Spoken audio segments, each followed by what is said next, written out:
Well, hello to this video of Get Amped. And remember, the amped life is one where you're activated, motivated, productive, energized, and disciplined. And today we're going to be talking about the psychology of influence. And what we know is high performers have influence, and they have a lot of it. And it's a skill that you can actually develop. So I'm going to talk about what I mean by influence and how it relates to leadership, which then relates to how you connect with other people. And you know what? You can't be a high performer if you don't have influence and if you don't have leadership. So we're going to dive in, and I've created what I'm calling my top 10 list for growing your influence. And here's what we know. When you grow your influence, you're going to grow your impact. And when you grow your impact, you're going to grow your income and your business and your relationships. So we're talking about influence in all the areas of your life, whether this be with your spouse, your significant other, your children, your friends, in your business, in your sales, on your team, right? Influence. So let me share my screen and we will dive right in. All right. Let's get going. So exciting. The psychology of influence, my top 10 tips. This is what I want to say first before we talk about my tips, okay? Like I said, successful people have influence. So let's talk about what influence is. So the great leadership trainer extraordinaire, John Maxwell, he says that leaders have influence. So it's a requirement to be a leader. Now, influence, he says, is the ability to enroll people to follow you. Now, if you back that up even one more layer, how do you create a group of people? How do you create a feeling in others where they want to follow you? That is through connection.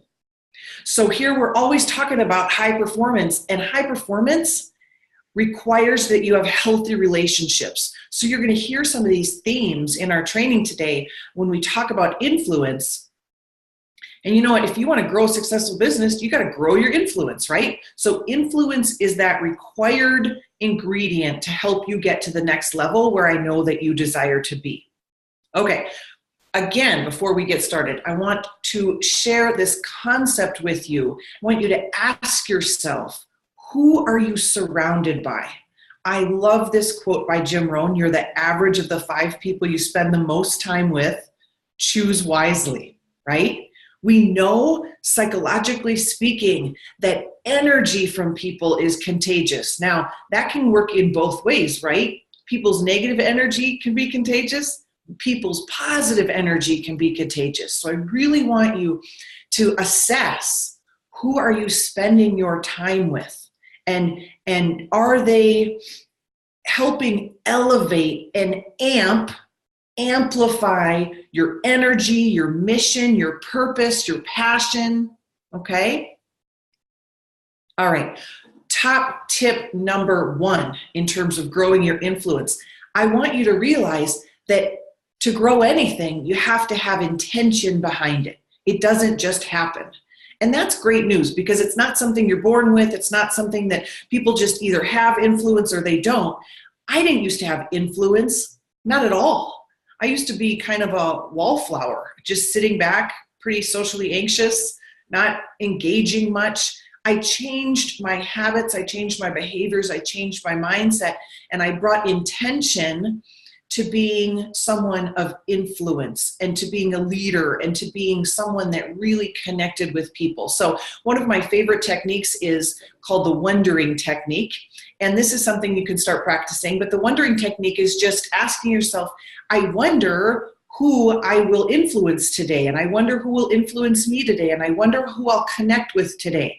Before I go into any networking meeting, I ask myself, I'm looking for the 2 most successful, kind, smiling, positive, energetic leaders that I can find. I wonder who I'm going to meet today. I wonder how we're going to play together. I wonder how we're going to influence each other. I wonder how it's just all going to roll out. I wonder how I can add value to that person. So I tell my brain what to look for, and it will find it. So I want you to also think of setting up cues for yourself. So high performers are very cue based. Okay, so one of the cues that you can think of is every time you have a different transition in your day, that could be a cue for asking yourself, how do I want to show up in this situation? What kind of version of myself do I want to bring to the table? And I want you to ask yourself this 3-word self exercise is when you imagine yourself being your highest self, your just best version of yourself, your amplified version of yourself, what 3 words would describe that ideal self? Another way to think of it is if you asked people to describe you using 3 words, what 3 words would you love for them to use when they describe you? And then bring that version of yourself to the situation. So for example, if I want to be someone that is inspiring, I'll ask myself, how can I bring inspiring Erin to this meeting? What would inspiring Erin say? What kind of energy would inspiring Erin have? Right? So again, be super intentional. Practice the wondering technique. Make yourself some simple cues. Every time you walk in the door at home, you could ask yourself, how do I want to show up? What kind of parent, if you have children, what kind of parent do I want to show up as? Every time you walk through the door at work, what kind of employee, what kind of colleague do I want to show up as? How do I want to add value to this situation? And your 3-word ideal self will help you target how you want to show up as, okay? Influential people manage their energy. So my mentor, Brendan Burchard, he says, I love this quote, power plants don't have energy, they create energy. So I also did not used to have all this energy. I have practiced, I have manifested, I have created this energy in myself, and you can too. It's as simple as that. You literally can use what psychologists call reactivity and use it for your good. So reactivity is simply the power of assessing something can actually improve it. So you can ask yourself throughout the day, where's my energy level? 0 to 10. 0 like I'm dead, so you're never going to be a 0. And 10 being I'm just on point, like I'm energized, I have confidence and joy and passion. Okay? Ask yourself throughout the day, how's my energy? You know, if you sat down with these 2 guys, which one would you rather have coffee with, right? We know the answer to that. Okay, so how you show up matters. I have trained myself that I'm going to amp up my energy a little bit before I go into meetings. I'm going to amp up my energy a little bit before I go on social media. I'm going to amp up my energy a little bit before I greet my husband when I get home. He's the most important person in my life. And so what kind of energy am I bringing to that relationship? You know, there's a reason that we have a great relationship. We spend energy on it. We have intention. It doesn't just happen. So ramp up your energy a little bit. Assess yourself throughout the day. And that assessment, that alone can change everything. Okay, number 3.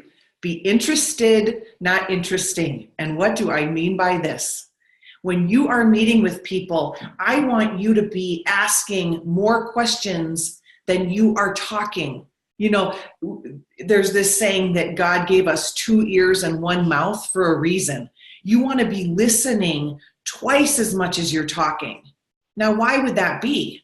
If you're talking the whole time, you're not going to be able to connect with someone.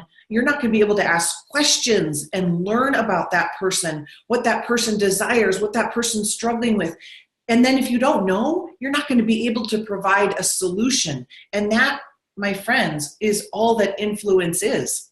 Influence is connecting with someone and then finding a solution to their problem, or connecting with them, or championing them. But you can't do that if you're not listening and getting to know people. So one of my greatest strategies is when I am speaking and I'm the speaker at a group, my goal is to get on stage and for the people in the room to say, I had no idea she was the speaker. Oh my gosh, I was just getting to know her. She was so nice. She asked me so many questions about myself.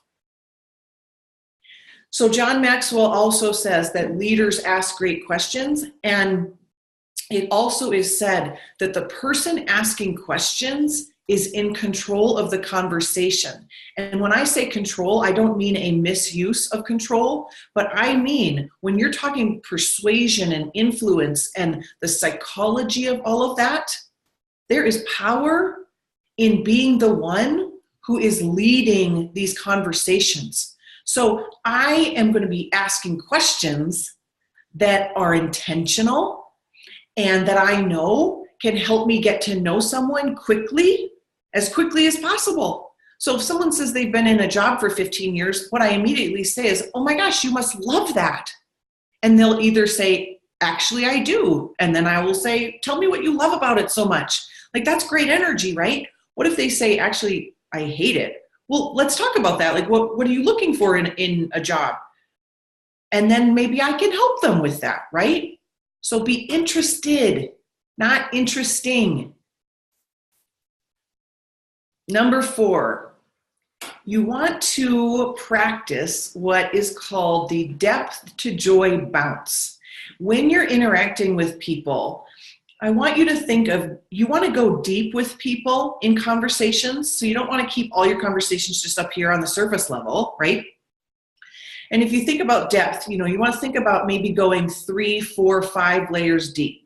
So I'm going to walk you through a conversation. I might ask you, how's your week going? No, how's it really going? Oh, that's going on. Well, tell me more about that. Well, what would it mean to you to have that, problem resolved in your life? And what are you doing and how can I help you to resolve that, for example. And then the joy at the end, you always want to bring the energy back up. So as you're leaving someone or you're ending a conversation, you've just gone deep, and you psychologically, you want to bring it back up in terms of energy. You want to leave them with that last impression of having some positivity, some, wow, I really liked being around Erin. That felt really good. And we didn't just stay surface, she really cares, which I do. And so bring that to your conversations. Start practicing that technique of going a couple layers deep, and then bring it up as you're ending the conversation. And you'll be surprised at how good that feels.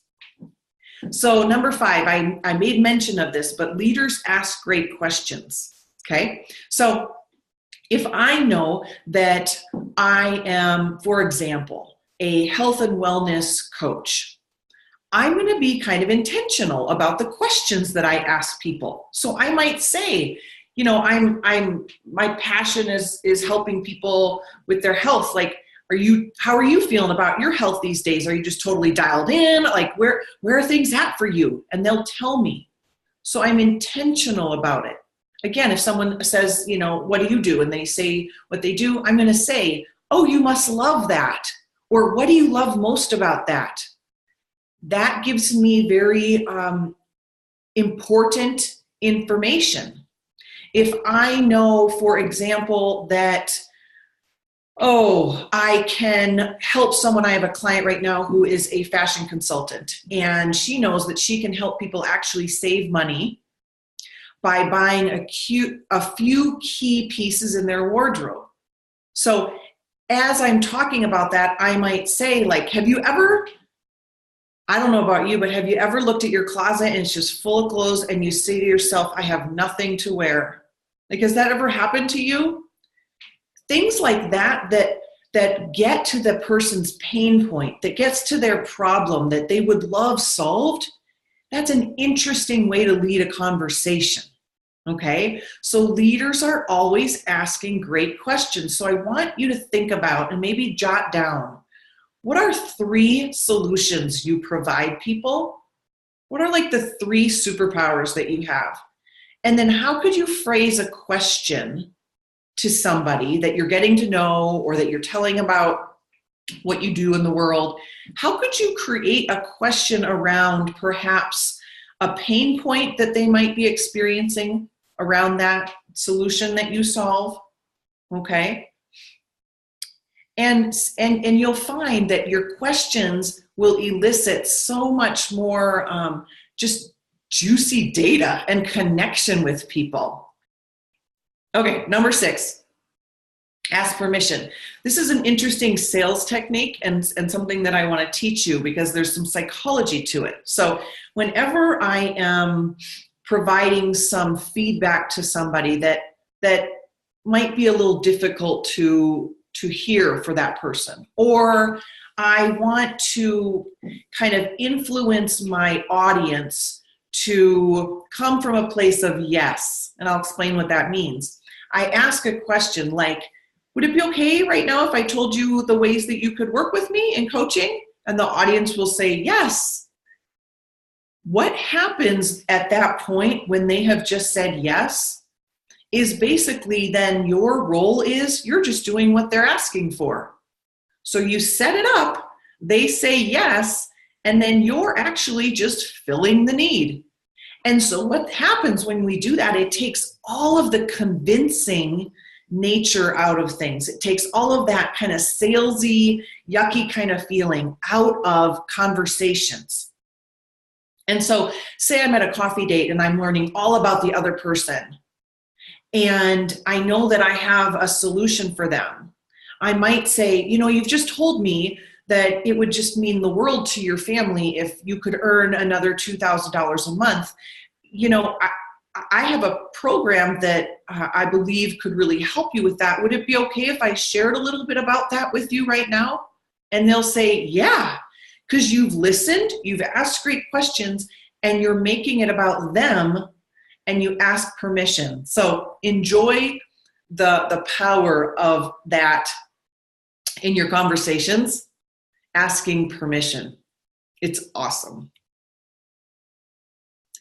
Number 7, the goodbye standard. What I mean by this is people will remember how they felt at the end of their meeting with you. So I want you to ask yourself, what is my intention for the energy I'm bringing to this conversation as we end our conversation or end our connection? And how do I want that person to remember me or how they felt by being with me? I want people to feel loved, inspired, encouraged, like I'm their cheerleader, like I've got their back. So I'm going to, again, raise my energy at the end and make sure they understand how I value them and how I feel about them. Okay, number 8, be a champion for others. So this is this comes so easy to me. I was born to be an encourager. That's, I think, one of my greatest gifts. I'm kind of a cheerleader for people. But you cannot be in the top 1 to 5% if you do not have dozens of people that are championing for you and you are championing for them. You just can't. It's going to be super, super difficult. And so ask yourself, how am I encouraging other people? Do I compliment people? Am I connected with their wins? Can I notice good things that I heard about them or an accomplishment they have? Can I take a second? Can I take a moment and send a text or a social media message or a call or an email and say, I saw that this just happened for you. I just wanted to tell you I'm totally in your corner rooting for you. I do that all day long, you guys, and it's genuine. And so you have to rally around others and they have to rally around you. High performance is extremely social. So we need a pack of people who have your back and you have their back. So watch what happens in your world when you start being a champion for others. Your influence will grow. Okay, number 9 is presence. Presence. Are you fully engaged when you are with people and connecting with people? I have sat in so many meetings where people literally have asked me to lunch and they are on their phone. And you guys, it's so disheartening. It's so unattractive. It makes me feel, you know how it makes you feel? Like this big, right? So I really want you to, again, set up those cues before you are with people and say, how do I want to show up? And how can I be fully present in this meeting? I forgot to mention when we were talking about intention, when I said that, it reminded me, Brendon Burchard worked with Oprah, and Oprah for 25 years at Harpo Studios, at every single staff meeting she ever had, she started every meeting with the same question. And it was, what is your intention for this meeting? And I don't know if she went around and everyone said, or if they just took a mental kind of check-in. What is your intention for this meeting? So I want your intention to include, I want to be fully present. I want to be in the here and now. I want to make eye contact. I want to try to focus my thoughts. If I have intrusive thoughts that come my way, I'm going to notice them and say, float on by, because I'm with this person. And I'm going to refocus as many times as I need to train my brain to get back in the moment. That's okay. Just non-judgmentally observe your thoughts and come back to the present moment. Okay? And your influence will grow. And number 10, a lot of us, to grow our influence, we're networking. And that may be a formal networking meeting. That may be going on coffee dates with people. That may be meeting people at church. I mean, that's networking, right? So here are the 2 questions that I want you to ask to network like a ninja, okay? This is just gonna catapult your skills in networking so much. I want you to ask people, who do you serve and how can I help? Who do you serve and how can I help? Who do you serve and how can I help? Have that just become so innate. Or what do you need? You can ask, what do you need? And watch people's reactions to you. When you ask them, how can I help you? What do you need from me? I would love to support what you're doing. What do you need? And they may say, I don't know. Oh my gosh, that's so nice. I don't know. And you just wait and say, I'll wait. Just think of one thing. What's one thing that I could help you with? Because when you are that champion for them, you grow your influence. And they then realize that you are power partners. And when they say, oh my gosh, Erin, thank you so much for helping me with that, I want you to say, absolutely, you would do the same for me. So practice that too. Absolutely, you would do the same for me. What that does, it sets up a cue that, oh, we're power partners. Oh, this is reciprocal. Oh, we're gonna go both ways with this. She's right, I would totally do that for her. And now I'm thinking of how I can help her as well. And so that is how you network like a ninja. So these were your top 10 tips on how to grow your influence. And remember, when you grow your influence, that means you are by definition growing your leadership capabilities, because leadership is simply influencing others, and the only way to influence others, which is to gather them up and follow you, is to connect with them. So it's through connection that we grow influence, and influence is how we gain leadership. So please let us know, share in your groups which of these tips you're going to implement and practice, which ones were like, wow, that is a new idea to me. I cannot wait to practice that one. And watch your influence totally get amped. And not only will you be more successful, but it's so much fun to connect with people and to grow a tribe of people around you that, like I said, have your back, you have theirs, and you're building just the best versions of your lives together. So I will see you next time. Go and be an amazing influencer.